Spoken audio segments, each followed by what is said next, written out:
Hello, everyone. I'm Karuna Singh, Regional Director Asia for EarthDay.org, an organization that grew out of the first Earth Day, which was on April 22nd, 1970. And today, 55 years later, we engage with over 150,000 organizations in some 190 countries to take the environmental movement forward. The first Earth Day was really one for students in campuses, in universities, in other educational institutions who came together to demand better, better laws for their environment. And today it continues. Youth are still in the forefront. In fact, particularly so now, because youth are the first generation that have been born into climate change, and the last, believe me, the last generation that will be able to do anything to solve it. So I'm so glad to be here with you at this Youth Climate Summit and appeal to youth that they have to take the environmental movement forward. Why youth? Because you will inherit the planet for many more years than I or others of my generation will. This planet, which is warming, where there's biodiversity loss, where there's resource scarcity, and rising sea levels, is not going to be the world where you will be comfortable living. So you need to do something about it. You have bright ideas, you have fresh perspectives, you are innovative, and you know how to turn things into business models that will not only save the environment, but also earn you your livelihood. Think of youth-led startups in climate tech, the circular economy models, and climate education platforms that reshape our awareness globally. Another very important point for you is that the jobs in the green economy are expanding rapidly, and you need to be prepared. You need to be skilled to take up these jobs. According to the International Labour Organization, the green economy holds significant promise for youth employment in the coming years. Projections indicate that by 2030, targeted green and blue policy measures could create an additional 8.4 million jobs for young people globally. So you need to be prepared to be able to compete for these jobs. There are two things that I would particularly like to focus for you. Ask your governments to include climate literacy as mandated in their nationally determined contributions. Because unless that is done, you will not understand how your actions are going to affect the climate. So wake up right here, right now, and take the movement forward. It is for your benefit much more than mine. Thank you for inviting earthday.org to take on the Asia section of this summit. And let me now introduce you to one of my young colleagues who also looks after youth affairs. His name is Rumit Walia. Rumit, can I hand it over to you to take it forward now? Thank you very much. Thank you so much, Karuna ma'am, for giving this opportunity to me. And I'm glad to be here at this amazing summit where a lot of youth are gathering all at once, not in person, but virtually, all those voices coming together. And before I move to the work that Earth Day has done and is being doing, and recognizing people, all the amazing youth that I have had the honor to work with, let me tell you a little bit about this year's Earth Day theme and why is it very important.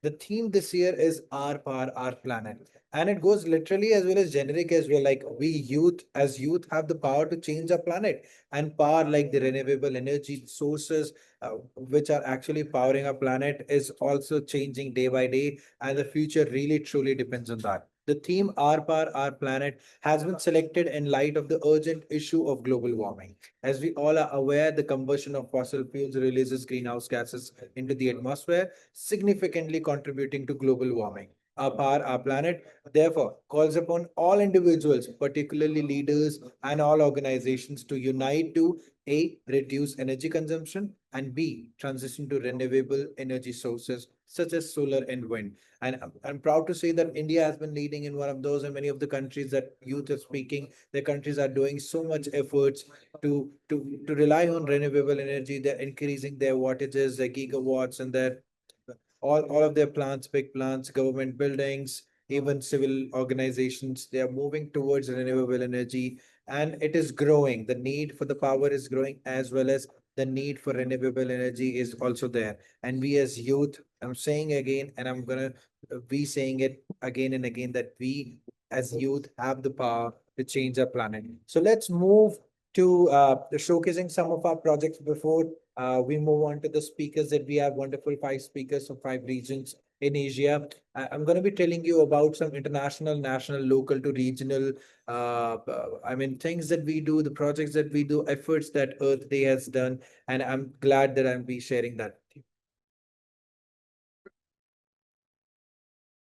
It's always an honor to share Earth Day Dogs, youth engagement work across Asia region that's not just climate vulnerable, but also very rich in youth potential and leadership. And Earth Day since 1970s, billions of youth have come together, and every year, not just on 22nd of April, but as we say, every day is Earth Day.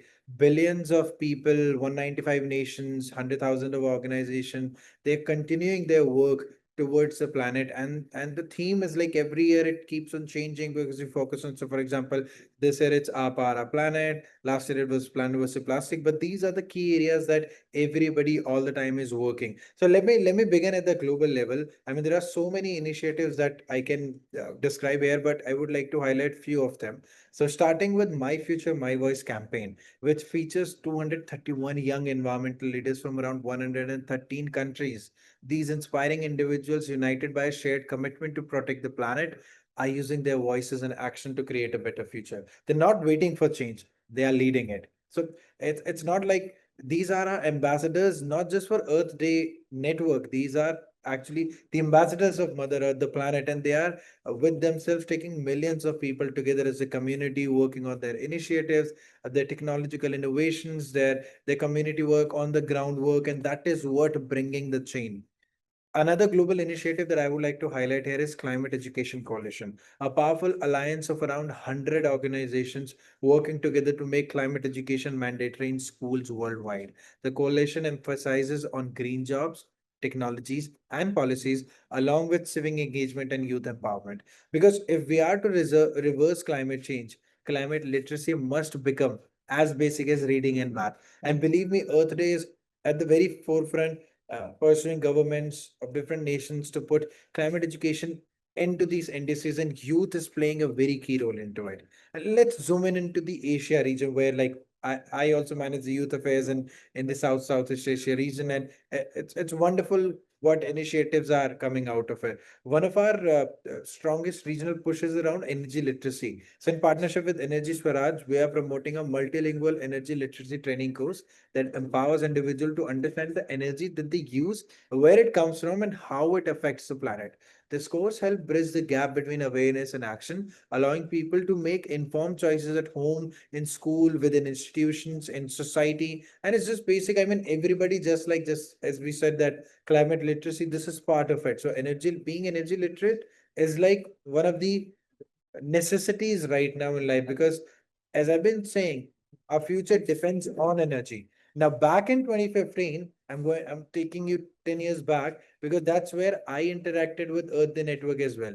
We hosted the Southeast Asia Youth Environment Conclave, gathering hundreds of youth across the region to share solutions, spark collaborations, and amplify climate action. It became a launching pad for many of the young leaders we continue to work with today, including me.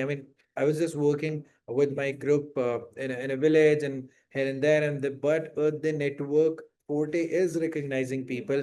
And at that time, back in June 2015, they did this, and then I'm here right now working with Earth Day, taking these initiative forward as well. Let's come to India.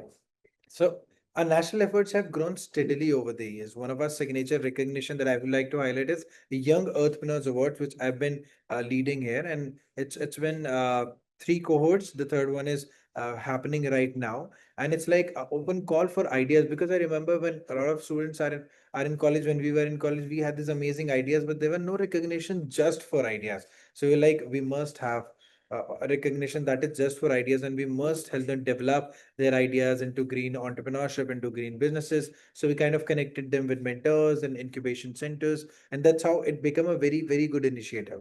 We also engage young minds through creative formats like eco comic art context. Like, we do not want comics to go away, but we want them to come back in a way that they also aware people about the climate, about the environment that is surrounding us. And also, like, there are so many programs, Great Global Cleanup Heroes. Again, I was one of them, and then there are so many which are cleaning up these places, lakes, rivers, and landfills, and everything. These people are needed to be recognized because the work that they do is phenomenal. Now, this year, under the 2025 theme, which is Our Planet, we have introduced a new initiative to spotlight everyday sustainability champions across India and Asia, which are focusing on energy literacy, energy conservation, switching to renewable energy. And you will see all these heroes, Our Planet heroes, that will be coming out this year.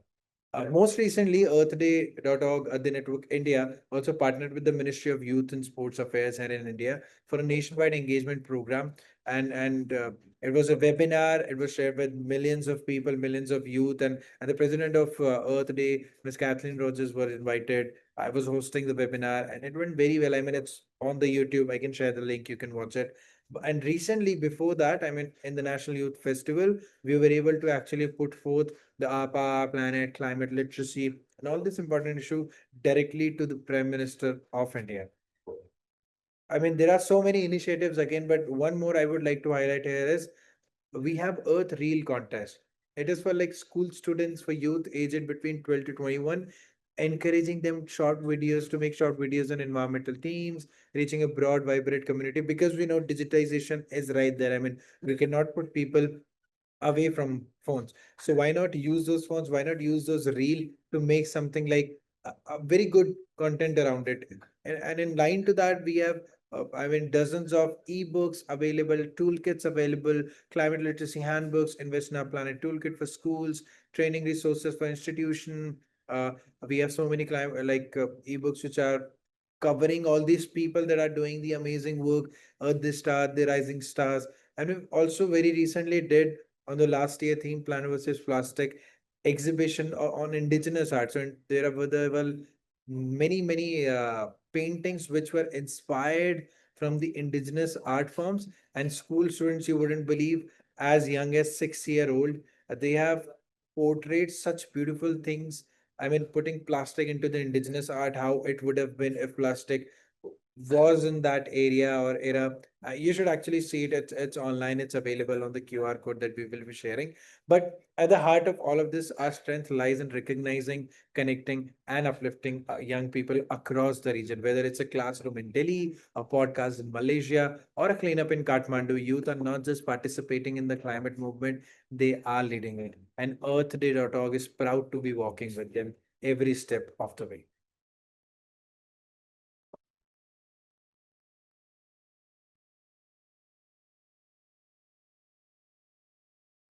So once again, I welcome you all to this special session of the Global Youth Climate Summit, where we spotlight bold, youth-led actions for our planet. Today's speakers are change makers who have not only innovated and implemented practical ways to reduce carbon footprints, but also passionately advocating to mandate climate education. Because without widespread understanding, meaningful climate action cannot take root. So now moving to our speakers, each of whom brings a powerful story of action, innovation, and impact. Let's share how they're shaping a more sustainable and informed future for all. So first we have Miss Yixigo Dai from China. Yixio is a student at the University of Chicago focusing on the indigenous community and climate justice.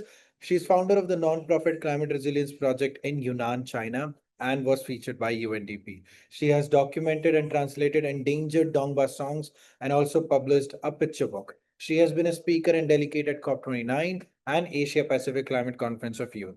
Today she's going to be speaking about indigenous wisdom in climate crisis, climate justice, and Dongba philosophy in Yunnan. So over to you, Yisil. We're looking forward to the amazing presentation that you have. Hello everyone. My name is Isao Dai, and I'm a student from University of Chicago. Today, I'm sharing about indigenous wisdom in the time of climate crisis. And here's a brief introduction. So right now, I'm currently taking a gap year. And for the past year, I've been working with indigenous communities in Yunnan Mountains. And I've been documenting how their ancient wisdom helps navigate our climate emergency. And it actually fundamentally challenges how I approach conservation. And I hope it's very inspiring to you as well. So here is where Yunnan is. Yunnan province is on the southwest of China, and it shares a border with Laos in the south and Vietnam in the southeast. So my mission was to amplify indigenous perspectives on environmental justice. And as I can remember, when I was interviewing with elders, one elder put it plainly, and he told me that when nature suffers, our human rights bleed.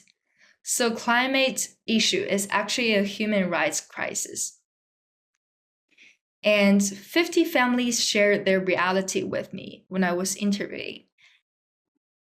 So here's a question that I was asking myself. Do we only protect nature because it's useful? And this question kept surfacing because when we say we're saving forests for resources or for our children's future, are we actually telling communities that your survival today is less important? And that tension is real in their words. So when I was talking with them, one indigenous people told me, we and nature are brothers and not resources to manage, but it's very keen to respect. And that changes the entire conservation conversation for me. And here, as you can see, this is also part of my work. As you can see on the slide, it's called Dongba script. It's the last living hieroglyphic system in the world. And it actually holds sacred ecology in its bones. So we can see that mountains are depicted as ancestors, and rivers are drawn as lifeblood. And when modern science calls a landslide geological, Dongba calls it mountain's grief. However, both truth matter for solutions. So other than recording, translating, and writing down them in a digital version, here's what I was also doing. So I created an illustration book and I also published it. And so this is part of my work, but my fieldwork shows a clear pattern, which is that when policies ignore spiritual connections, protection backfires. So what works? There are actually some actionable steps from my findings. We can try to bring these conversations directly into policy rooms and make it unfiltered. We also need to remember that cultural respect isn't nice to have. It's very essential for lasting conservation. And right now, I'm keep doing this project. If you'd like to discuss or better, let's collaborate. Here's how to reach out to me. Because effective climate action needs all voices at the table. Thank you so much. Thank you so much, Ixio, for the presentation. It was truly enriching, getting to know how you documented all the songs and how indigenous wisdom and knowledge truly holds a powerful message and is very important for today's youth to look back and then take inspiration and implement some of those ideas into today's world because we as youth literally have the power to change the planet. Now, moving to our next speaker, who's an amazing person. I am honored to know from Malaysia, Miss Melissa Tan. Melissa Tan is a TV host, actress, and climate activist known for promoting zero waste and sustainable living through her web platform. She organizes events like Green Day Out at the Conscious Market and collaborates with brands, B Corps, and NGOs. A Fashion Revolution Malaysia coordinator, she was Malaysia's sole delegate on Sylvia Earle's Antarctica climate expedition and is also our earthday.org's ambassador. Today, we're going to be seeing some of the clips from the community cleanups that Melissa has been doing from a very long time, and we'll be hearing her speaking about sustainable fashion. So, over to Melissa.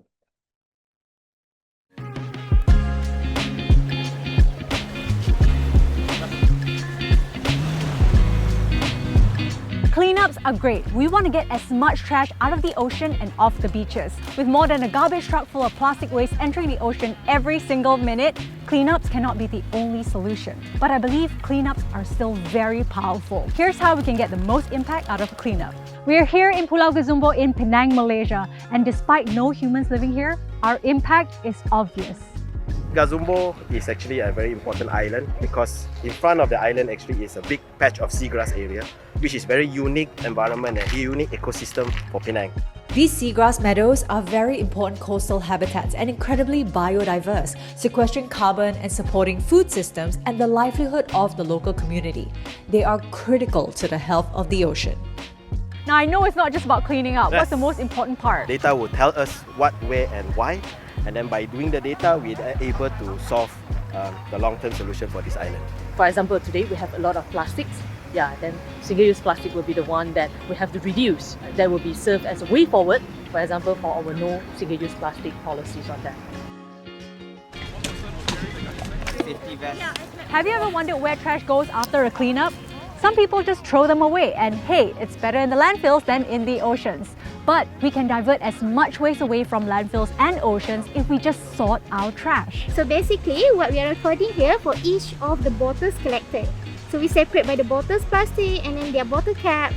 We got 22 of them. Baby size, adult size, all kind of slippers. Can open night market already. Okay, we have 5 pieces of styrofoam here. One slipper, Mela. One slipper, 5 HDP. 5 HDPE. So even if this is recyclable, if they show up dirty like this, they're not going to get recycled. Most possibly they do not want it. The best point is that when you finish using your plastic is to go to recycling immediately, not to trash them. If you trash them, they will get dirty and that's it. That's the end life of the plastic. So, you know, even when we're getting drinks and that plastic is recyclable, there's always going to be elements that aren't, like the label itself. These tiny pieces are super hard to pick up and the beach is covered with them. If you look closely, all these are disintegrating into smaller pieces. These are the main source of microplastic that is already going into our food chain. If you look at some of the bottles, I can actually show you the expiry date or even where it comes from. For rubbish or marine litter, they don't need passport to travel around. You got some good nets here. We collected a lot of ghost gears, especially fishing nets. Really terrifying to see the island. Why did you get the community to come together to do this? We are all people who love the sea. So we're going to clean this thing up, all right? We may not be able to do it today, but we'll come back, we'll definitely clean this thing up. Okay, 60. Nice. Oh my god, we barely did anything. Yeah. After all this hard work, we're still collecting like very little rubbish. It's like, wow, I can't imagine, you know, how long to finish all this. So we didn't want to add any more waste with our cleanups. What were some things we did? We sourced these used bags from factories in Penang. We filled these bags pretty quickly with all sorts of trash. Next comes a rigorous process of sorting. We separated it out into 4 main groups. And out of the 4 groups, one of it is trash, non-recyclable. So that will have to go to landfill and BBP will be picking that up. And then the other 3 categories, the main one is plastic bottles, which is PET. Those are high value, they will be recycled back into plastic. The other one is rigid plastics, which are like your food containers, your shampoos. They have different components inside. And then the third category, and this is quite interesting, is ghost gear, the fishing nets. And fishing nets have many different kinds of plastics. Most likely it will be turned into fuel through pyrolysis. But in any case, our recycling partners, they're certified in collecting ocean-bound plastics, so they will be able to maximize our recovery rate from this cleanup. Even with removing almost 800 kilograms of trash in a day, we cannot outrun the amount of trash we're creating. Indiscriminate use of single-use plastic needs to be a thing of the past. All of us need to turn off the tap on plastic waste. So cleanup isn't just a cleanup. What is the message you want people to take away from this? This cleanup shouldn't just be a cleanup, it should be a starting point for awareness, for action, and I think having academia here, state actors, community, we will be able to hopefully spread the message to a wider crowd. This is existence of humanity, and we cause it, and we have to join hands to find a solution. We might not be able to solve a long-term solution, but if we start doing something today, we can actually create a better future also. This is your environment. It belongs to you. Please take good care of it. If you don't, nobody else will. So we hope that in future we can have more people to join us, everybody to join us. We need you. We are all part of the problem. Now we need to bear responsibility and be part of the solution, whether it's a cleanup or preventing waste from becoming waste in the first place. We need to act now. Hey everyone, I'm Melissa, and like many of you, I was bitten hard by the shopping bug. I would buy things just because they were on sale or if I was just vaguely interested in it. But when I left my corporate job and started working and traveling as a model, I spent months away from my overflowing wardrobe, living from just a modest suitcase. And it was like this weight just fell away. I still had to dress well, it was part of the job. But stripped down to just the essentials, I realized I was dressing better than ever before. Because every single day, I was wearing things I felt good in and were flattering to my body type. I had only what I needed, nothing more, in my accidental capsule wardrobe. And that's when I realized shopping more doesn't necessarily help me dress better. Now we know that social media has accelerated the rise of the ultra fast fashion industry with hundreds, even thousands of designs released every single day just from a single brand. But the moment we see a trend, it's already on its way out to make way for the next. We can talk all day about the data behind fast fashion's impact to our planet, its people, and all living things, and how it needs to stop. But what is a little more challenging to capture in numbers is how it affects our own relationship with fashion. Personally, it took me years longer to figure out my own sense of style. If I do succumb to a trend, I find I regret it pretty quickly just weeks later when it passes. These impulse buys never truly worked for us, and they don't have longevity in our closets once those external influences move on. Unfortunately, they move on even faster than before, which is why we are disconnected. Do you remember your favorite piece of clothing growing up? Maybe it was a sweater you wore all the time, or a jacket you picked up with your mom. The pieces we brought into our lives back then were distinct, when production and consumption was a lot slower. They were imbued with memories and meaning. Now, we struggle to remember all the pieces we own because there's just too many and they don't stick around for long. And that taught me to not appreciate the clothing I have. When fashion became cheap, plentiful, and treated as disposable, we tend not to value the people and resources behind each garment. We might even find it harder to develop a sense of connection or appreciation for any garment, no matter how well it was made. Novelty reigns instead, and when the novelty of a piece wears off, we lose interest. While awareness about sustainability in fashion is rising and secondhand is definitely better than buying fast fashion new, secondhand fashion can accidentally perpetuate that same appetite for cheap, short-term use fashion. Their price tags are lower, it's abundant, and thrift hauls are definitely a thing. And the misconception that the secondhand market will just find a way to reuse a garment reinforces the behavior to consume at the same rate and just donate them after. Let's also not forget that fast fashion erodes culture and identity. Fashion used to represent where we came from and the cultural roots of the people who wear them. Now, people across the world wear very similar things. Social media and marketing has given us templates to fit into, and all that cultural diversity has largely been replaced by homogeneity. So how can we slow fashion consumption, deepen our relationship with fashion, and come out even more fashionable in the age of social media while diluting its temptation?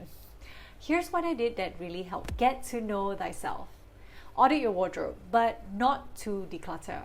When I first quit fast fashion 6 years ago, my first wardrobe audit found 36 long pants and jeans accumulated over a decade, and I didn't like almost all of them.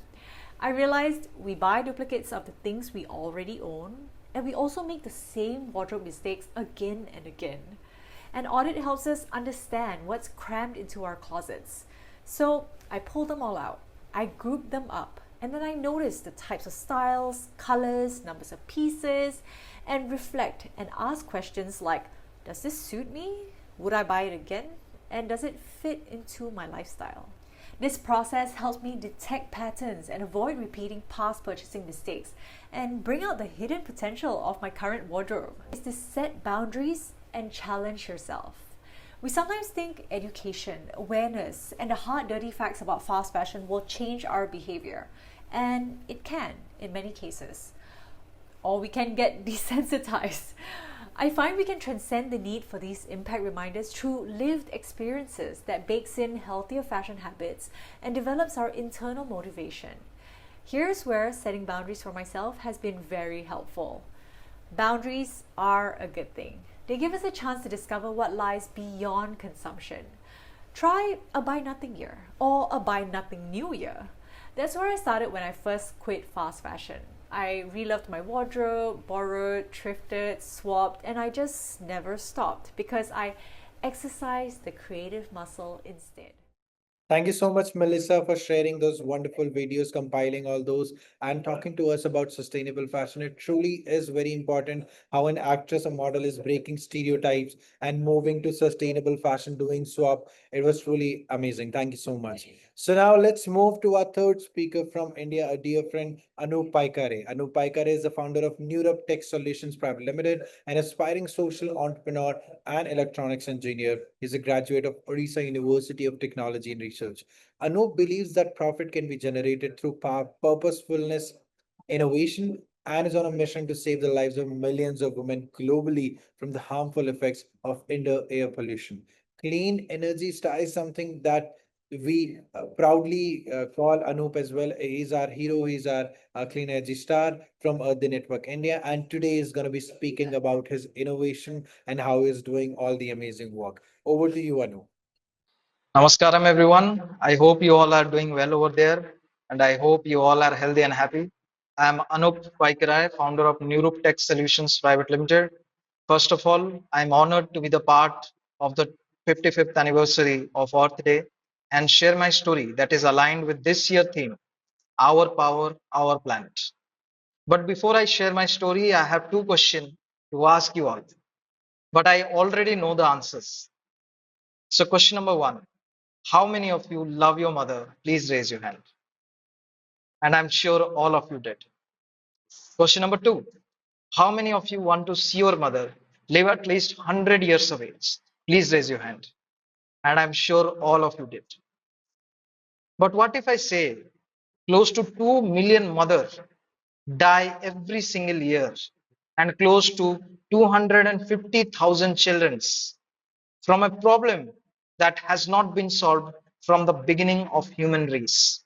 And that problem is indoor air pollution caused by burning biomass such as wood, cow dung cake, and charcoal in the primitive mud stove or clay stove.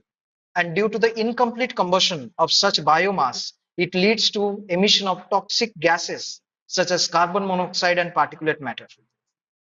You will be shocked to know that indoor air pollution takes more life than malaria, TB, and HIV combined.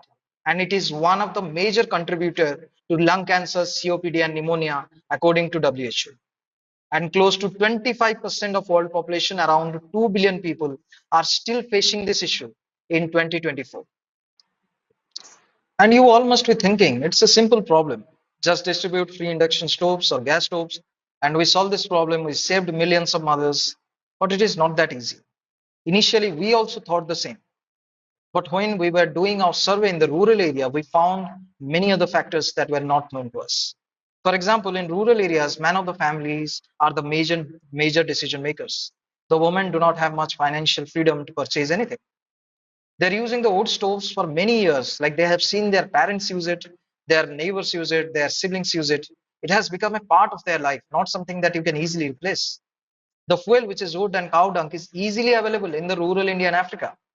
Finally, many of the women said cooking with wood stove enhances the flavor than cooking with gas stoves or induction. Maybe that is the reason why people love to barbecue with charcoal. But again, these are some of the peculiar findings. After finding this inside, we figure out a huge gap in the clean energy and clean cooking segment. And that is where we found our mission statement. Instead of replacing their wood stove with better stoves, we will make their existing wood stove better. So now I will be demonstrating you our patented product Chulif, the world's first heat-powered air blower to increase efficiency of any biomass burning stove. WHO reported that close to 3 million women die every single year due to inhalation of toxic fume produced by this primitive mud stove, as you can see here. To solve this problem, we have created the world's first heat-powered air blower to increase the efficiency of any mud stove. So first, you need to make drill holes in mud stove using a drill, as you can see here. Once the holes are made, this is the device. You have to insert that device in the drill hole. And after that, you have to apply clay to permanently fix the device in that position to make sure the device do not displace as well as no heat is escapes from that hole. And here you can see we are using the same fuel, which is the wood, and all you have to do is give a small kickstart to our device to get it started. Our device is a thermomechanical gadget that operates from the heat of the mud stove. It converts the heat energy into the rotation of the fan. The fan then sucks air from outside and continuously provide air to the combustion chamber. And here you can see barely any smoke is produced and the flame is glowing clean and bright. With only 900 rupees cost, no change in habit, up to 30% reduction in emission and 50% less exposure. This is the solution to indoor air pollution. Electric is the future. Gas stove is the future. Why am I pushing a frugal technology into the market? Yes, in 10 to 20 years, all the stove will be electric. But can we let 2 to 3 million poor African and Indian women die every single year till we achieve that? And what if we can't achieve that? Yes, our product may not be the vaccine, but it is the mask that makes sure you are alive until you get the vaccine. It is a product that aims for a smooth and soft transition to reduce the number of deaths during this phase. So why exactly I'm sharing my journey? What is the motive? Awareness is great. Educating others is great. But I believe the greatest way to deliver impact is to create something that give the other person something better than what they are using right now. So from today, try to build stuff. Let's make a website or an app to track your electricity consumption. Or let's make a small gadget that turn off light once the person leaves the room. Again, you don't have to be a scientist or a researcher to make anything. You just need the urge to create a change. I'm an electronics engineer who is making a pure mechanical product that improves combustion, which is a chemistry phenomenon, to make people adapt to my solution, which is as aspect of business psychology. If I can do this all, any one of you can. And I am no better than any one of you. I just decided no matter what, I will solve the problem of indoor air pollution. Who knows? Someone sitting over there will be the next person to revolutionize solar panels or create some innovative wind energy solution or to create a simple tool that fits to a water tap and stop the dripping of water that can save thousands of gallons of drinking water every single year. But some of you might be thinking, okay, if I make a solution and it fails, what if nobody adapt to it? What if my idea never went off? There's a saying, I like it a lot. If you win, you become the leader. But if you lose, you become the teacher. So even if, let's say, your startup fail, you are still going to inspire thousands who will be successful. I started this journey in memory and for the respect of all those startups and solutions who came before me and failed to solve the problem. And to be an inspiration for all the startups who will come after me. At least the world will know that this type of solution was made and let's say it failed. So they learned the lesson and I become the stepping stone for someone else's success. And I believe it's a good enough purpose to live by. And there is a small story that is coming to my mind in the end. If a blind man is very thirsty and is walking towards a well, and you are watching, he's dying of thirst, and he tries to get the water and he fell inside the well and died. Who takes the blame? The blind man are the unaware people in the world who just want their net needs to be met. But we are the one who is watching. So let's help them. Finally, ending this presentation with this thought, there is not a single solution to sustainability. I believe everyone plays their role and collectively solves this issue. Close to around 15 mothers would have lost their life from indoor air pollution during this 8 minute of presentation. So I kindly request you all to join us in this battle for the freedom of millions of mothers, the freedom to breathe freely. Thank you so much for giving me this opportunity. Namaskar. Thank you so much, Anup. Thank you so much for sharing that video as well. It was truly amazing seeing your innovation and how it's helping a lot of women, and not just women, I mean, a lot of people from indoor air pollution, and how it truly resonates with the theme that we have, which is our power, our planet. So now moving to our fourth speaker for today's Miss Nurul from Indonesia. She's a co-founder, Climate Catalyst Indonesia and Cluster, and with over 5 years of experience in writing, speaking, and leading climate action, she's a passionate climate justice advocate, researcher, and trainer from Indonesia. She aspires to influence and shape policies that uphold climate and environmental justice. Through Climate Catalyst Indonesia, she actively works to translate climate policy into strategic, impactful action across Southeast Asia. And we were just chatting, and she told me that there's this new club, new group that she has found, which is working on energy transitions, and she has been an advocate for climate education for a very long time. So over to you, Nurul, to share your experience, to share your work from across people across the world, and we'll be glad to hear about your work. Hi, and I wish you a pleasant day to everyone watching this live stream worldwide. My name is Nurul Habaib, and you can call me Lulu. I come from the coastal part of Makassar, Indonesia. I've been committing to advocate for climate justice by writing, speaking, and doing action for the climate over the past 5 years. And my aspiration is that achieving climate justice is never impossible.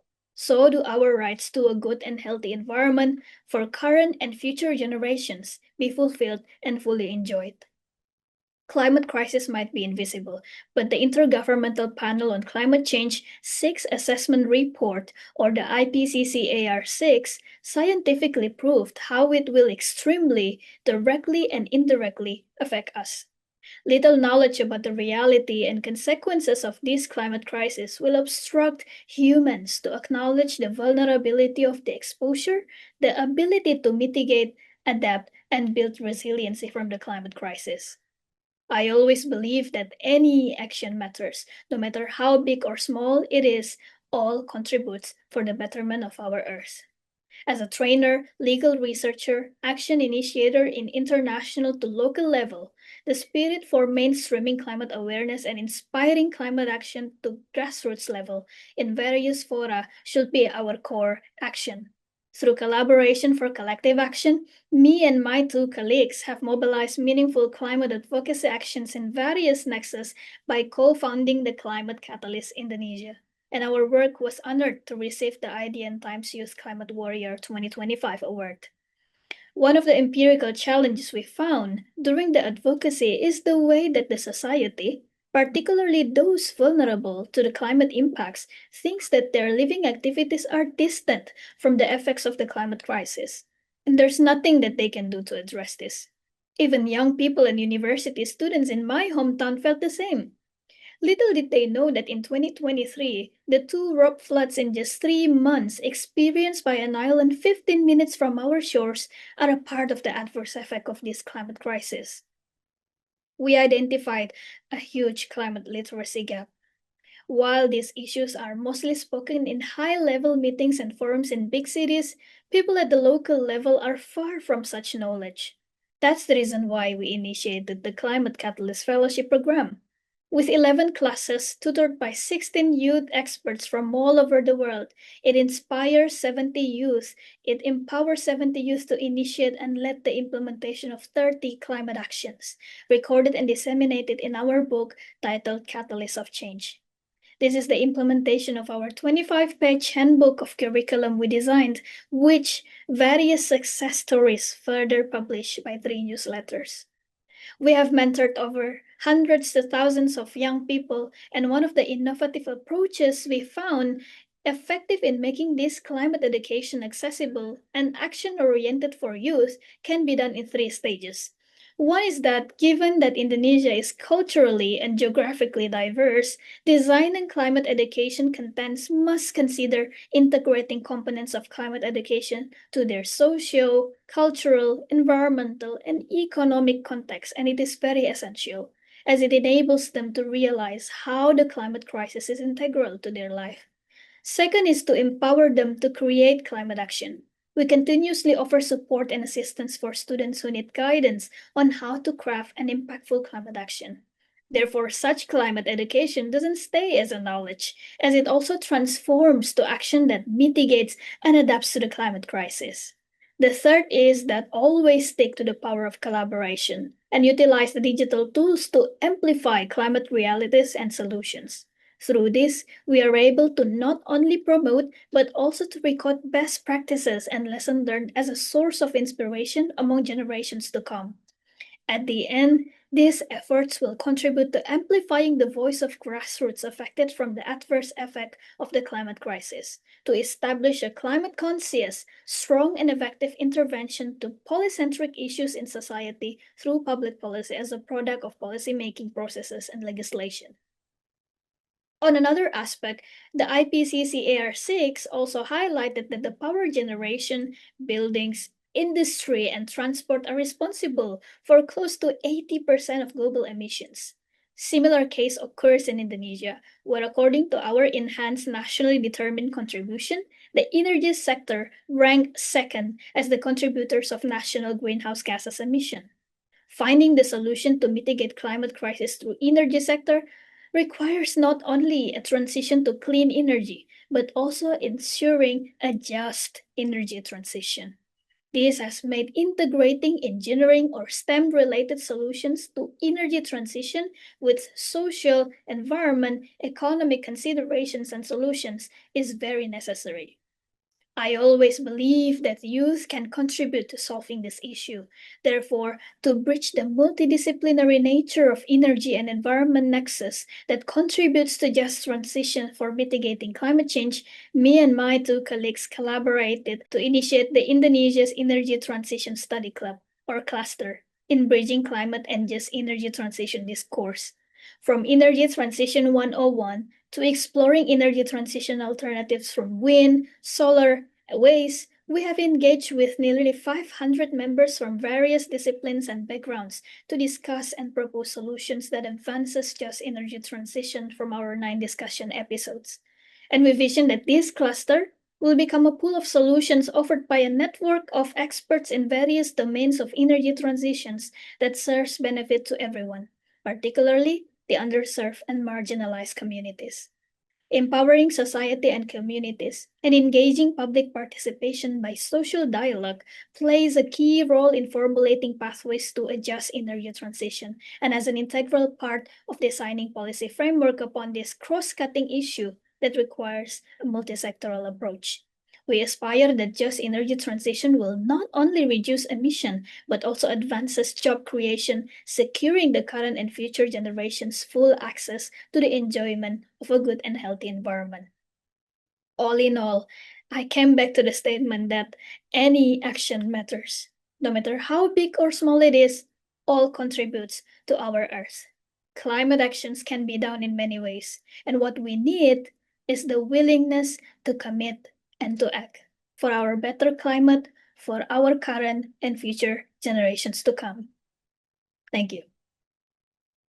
Thank you so much, Nuru, for sharing that. It's truly inspiring the work that you and your team are doing in Indonesia. Now, moving to last but not the least, our speaker from Singapore, Cheryl, who is currently residing in the UK. And she's the founder of Temporary Local, is also an award-winning environmentalist, passionate about sustainability, just transitions, and social equity. A TEDx speaker and global advocate, she has collaborated with international agencies and NGOs, And with a master's in international relations, she empowers communities and mentors youth, championing a more sustainable and equitable world through action and leadership. She's going to be talking about advocacy work, and we have some questions that people have been asking Cheryl, so she's going to be answering that as well. So over to you, Cheryl.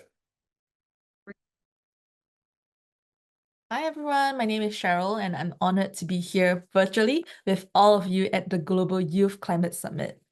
I'm often say that I wear many hats, but of all of them, they share one goal, which is building a more sustainable, equitable future through environmental education and collective action. I'm currently based in the UK, working on net zero projects with corporates, but my roots in this work began long before in classroom, community halls, and regional campaigns across Asia in general. And over the years, I led initiatives with organizations like Singapore Youth for Climate Action, Up to Degrees, and the Singapore Eco Film Festival. And my focus has always been on two things. One, which is building empathy, and the other, which is building capacity. Because I truly believe that when people, especially young people, when they are heard, informed, and empowered, they become unstoppable. And one of the key areas I'm most passionate in is in promoting climate literacy. Not just about teaching what climate change is, but helping people understand why it matters in their daily lives and how they can respond and see where they fit in the global conversation. Through the programs I've run over the years, I've reached over around like 10,000 students, equipping them not with just knowledge, but with also the agency to act. And recently in 2024, I've had the privilege of leading a climate hackathon, which brought together youths across Asia to design localized and actionable solutions with the support of over 50 trainers and experts. And I've also represented Singapore at multiple UNFCCC COPs meetings, where I also seen firsthand the power and the necessity of youth voices in shaping policies, especially around climate education and also with climate actions supporting our nationally determined contributions. But one main thing I learned throughout this journey is that climate work isn't just about data or policy. It's about people. It's about understanding the intersectional impacts of climate change, from community health to economic inequality. It's about ensuring that, this education is not just only accessible, but relevant. And it's also about recognizing that each one of us, regardless of our background, we hold power. And that together, our power can move this planet forward together. And once again, I'm so grateful to be part of this summit. And I look forward to exchanging more learnings and ideas with everyone here. Thank you for listening and thank you for showing up for our planet. Thank you so much, Cheryl, for that amazing work and answering the questions. Thank you, everyone from Indonesia, Singapore, Malaysia, India, China, all the people together at one platform, sharing their innovation, sharing their work, and how with one strength that we are all youth, and with Earth Day team like our power, our planet, we literally have the power. Youth have the power to change the planet for good, to change the planet for future generations. And really, thank you so much, everyone, for tuning in to the Right Here, Right Now Global Youth Climate Summit presented by SET Business School and UN Human Rights. And this session specifically partnered with Earth Day Network India, earthday.org. And thank you so much for joining in. Thank you so much for hearing. I'm sure many of you are watching this also have amazing ideas. We would love to hear them. Please do share with us. Please do share with people around you, because youth, as I said, have the power. And we extend our thank to all the youth that we are working with from all these years, 1970 and still going, as the largest movement, as you know, and youth is at the center and at the front as well. And we truly believe that youth will make climate education mandated into Indices 3.0, which is very crucial for all the people around the world, everybody, the new generation that is coming up, how important it's going to be. And that is what earthday.org at the network is primarily working on. All the work that we are doing with youth across these 195 nations have been amazing. And thank you everyone for joining. Now, before we close, here is the QR code on your screen where you can scan for resources, all the toolkits that I've shared, all the ebooks that I was talking about, and also all these. We have rising stars, we have Earth Day stars who you can connect through us on the social media. Share your stories. We would love to have you as one of our rising stars and Earth Day stars if you pass the eligibility. And then always stay tuned for all the new opportunities that are coming up. Earth Day has been planting across India mangroves, fruit trees. We've been doing cleanups around the world, around Asia. We have huge partnerships that we can develop on, and youth again is our strongest pillar. Thank you so much, everyone, for joining this and signing out from Earth Day Network India. Thank you so much.